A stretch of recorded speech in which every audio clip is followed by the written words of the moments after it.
like your computers and your phones, and gather around where you can see, because this is one of those instances where seeing is going to make a big difference on what you learn. All right, so don't be drawing toys. Put the toys away, please. And don't be playing with the computer. Put the computer away, please. Don't know what that means.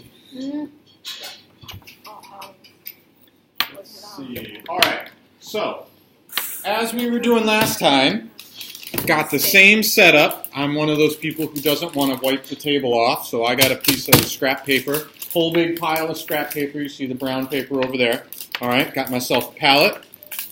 Got myself some water in a cup. I'm not going to show it to you because it would just spill on your lap. Got myself some canvas paper. We know where that is. Got myself some paintbrushes. And Declan has been so fantastic to get a palette knife. All right, thank you very much, Declan. It looks like a tiny pie slicer. It's for very small pie as well. Okay, so we all remember the color wheel, right? Remember when we were talking about color schemes, you know, we have triads and we have split complementaries and tetrads. Now, this specific color wheel is not the best for guiding you in mixing colors, although it does help a bit, right? There's another one that I will post online, which actually has the names of paints, right? That helps you find like where the actual, like the true complement of cadmium red is, all right? Because with paint, things work a little bit differently than they do just with basic color. With paint, we have two of each of the primary colors. So we have two blues, we have two reds, and we have two yellows. I should show them on the screen so everybody can see.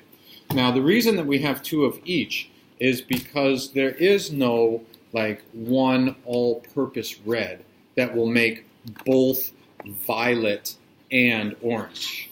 Because of the whole chemistry of how these things go together, you have one red that will mix towards orange, and you have one red that will mix towards violet. All right? The red that mixes towards orange, for acrylic paint, it's called brilliant red.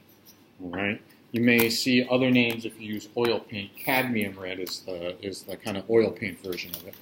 And we actually have two here that mix towards violet.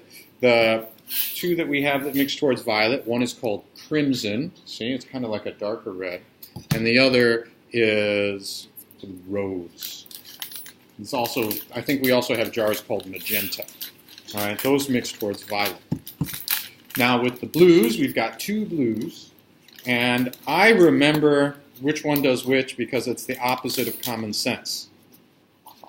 All right, so we have a blue that mixes towards violet, all right, or purple, right? And that's called ultramarine blue.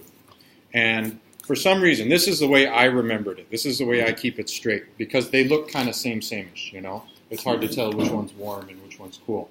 I always thought marine would mean like the sea, and the sea is green, so I always thought ultramarine would mix towards green. But that's wrong. It's the opposite. The ultramarine mixes towards purple, all right? And the phthalo, and I think there's another one out there called primary blue. And phthalo is the funny spelled one. It's P-H-T-H-A-L-O. Phthalo blue, all right? That's the one that mixes towards green, okay? And then we have two yellows, all right? And for our purposes in our acrylic paint, we have deep yellow and medium yellow, all right? Deep yellow is the one that does orange, and medium, or sometimes you'll see light yellow, is the one that does green, all right? Confusing, right? It's okay. It's okay. So I'm going to give you, this is where seeing will help a great deal, so you can see how this works. So I got my gel medium, or Ray gel medium.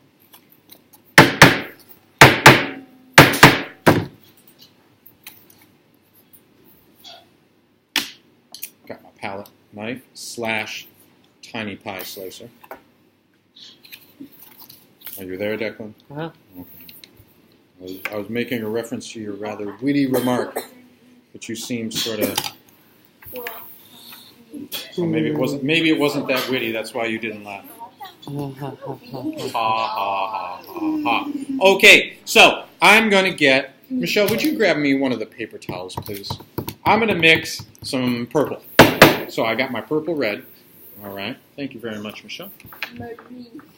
Marine.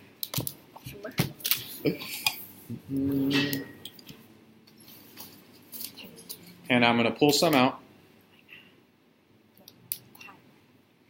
And then I'm going to get my purple blue, the marine, as Aurora likes to say. What?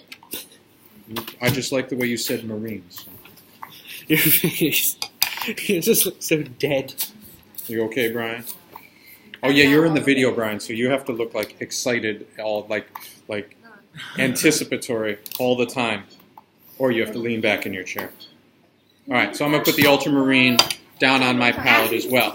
Now, there are different ways that you can do this. Are you going to get it, Linda and Angel? Yeah, that's what I was afraid of. All right, so there's different ways that you can go about this. Me, myself, personally, I like to have like the two little dollops of paint next to each other and then put some, and just use my paintbrush, pick up some of the gel medium, put it in between the two, and with my paintbrush, kind of mix a little bit of both into one another. All right, and that's how I like to mix my paint. Because what I do is, as I'm working and as I'm painting, I can kind of make slight adjustments. All right, but now that's me. There's plenty of other people out there, other artists, that would prefer to use a palette knife and mix the color up completely before they start painting with it. This is what we're going to do today. Part of what we're doing today is for you to discover, like, which one do you like best? Which one do you feel like works for you? All right, so this is the one that I like. I'm going to pull out our octopus friend here. Well, let's talk about purple. So you can see, hopefully, if you're looking, you know, we do, when we mix the purple red and the purple blue, we do get a very nice purple color. All right, it's nice, it's rich, it's got a lot of intensity. You can see I've been working on our octopus friend, right? And you can see where this was like a more redder, kind of thicker. I was trying to figure out how the paint worked. It's a little duller looking purple, whereas this over here, I'm sorry if you can't see over there, that's a more rich purple. And I'm slowly going through here, and I'm touching up the purple on our octopus friend. I have to do one of those things where I take my glasses off. And remember when I talked the other day about glazing? How about using like thin layers of paint over the top of one another? That's what I'm going for here. So I had kind of a reddish purple that was a little bit dull that I put down first. And now I'm putting a thicker and more vibrant purple down on top of it. And some nice little accents that I make are always going to show through in a little bit. Right? Now, that's really, honestly, that's if you want like a big bright purple. Can you see Brian? Are you hiding behind the octopus, Brian? He's drawn his hood down so no one in the video out there in the interweb can see him when I post this online. Oh, you're posting this online? Yes, I will post this online. That's why I'm videoing. One of the reasons I'm videoing it is so that you can refer back to it, like because I don't expect you to remember everything that comes out of my mouth. Yes, on YouTube. But then also, I have a website, and I had all these videos made, and then that YouTube account got canceled. So now on my website, it's all broken images. Wait, so what if we just say a bunch of copyright things? Please don't do that. Subscribe to Cutie Pie. All right. So now that's I showed you kind of using the violet red and the violet blue gives you a nice vibrant purple color. However, maybe you don't want a nice vibrant purple color. Are you listening, Diana? All right. So you'll see I'm going to mix a little bit of that orange red instead of the violet red into it, so you can get an idea of how it works and get an idea how it looks. And thank you very much, Aurora. That was nice of you. It was very helpful. You reeled in your classmates. I'm being serious. I'm not being facetious. So I'm gonna grab a little bit of that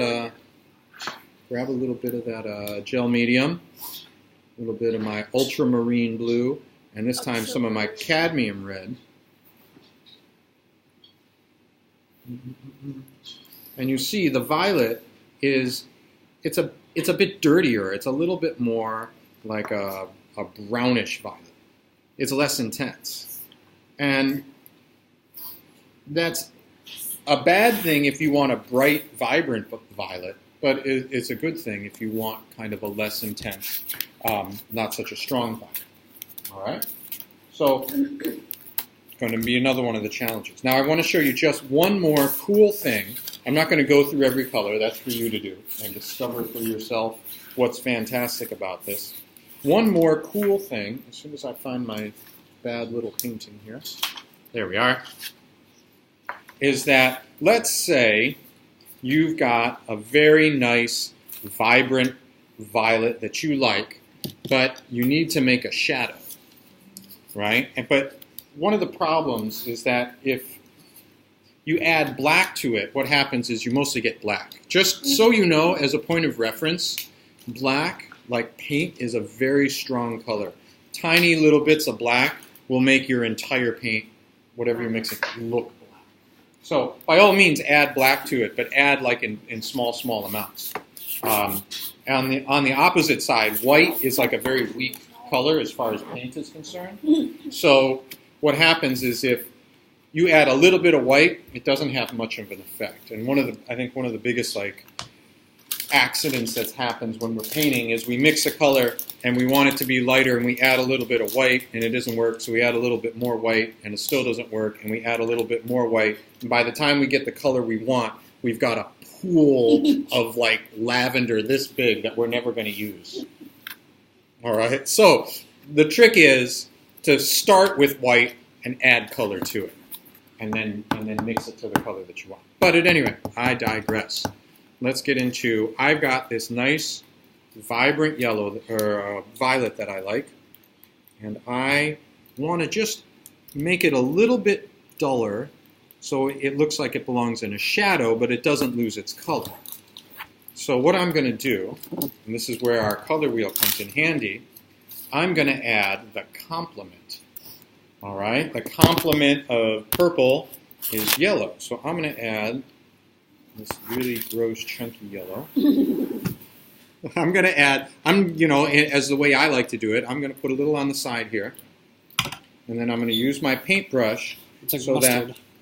that as I'm painting, I just add a little bit of yellow to it while I'm working, and it keeps that vibrant tone of the purple that I like, but it kind of takes the edge off of it, so it's not as dark, it's not as like bright anymore. It stays violet, but it makes it kind of a grayer violet, and that works with all that actually works with triads too, right? That works with the complements. If you've got a blue and you like the blue, but you want it to be just a little bit grayer, a little bit softer, a little less intense, then you add some orange to it, right? Red, you add some green to it. Okay, so your challenge today. You can either grab some of the paintings you've been working on before, or you can grab some new canvas paper and play around with these different color combinations, right? Play around, get yourself the 2 blues and the 2 yellows and the 2 reds, and see what kind of color combinations you can make. And then you can go back in and grab some greens and see how the greens work. All right, go get them.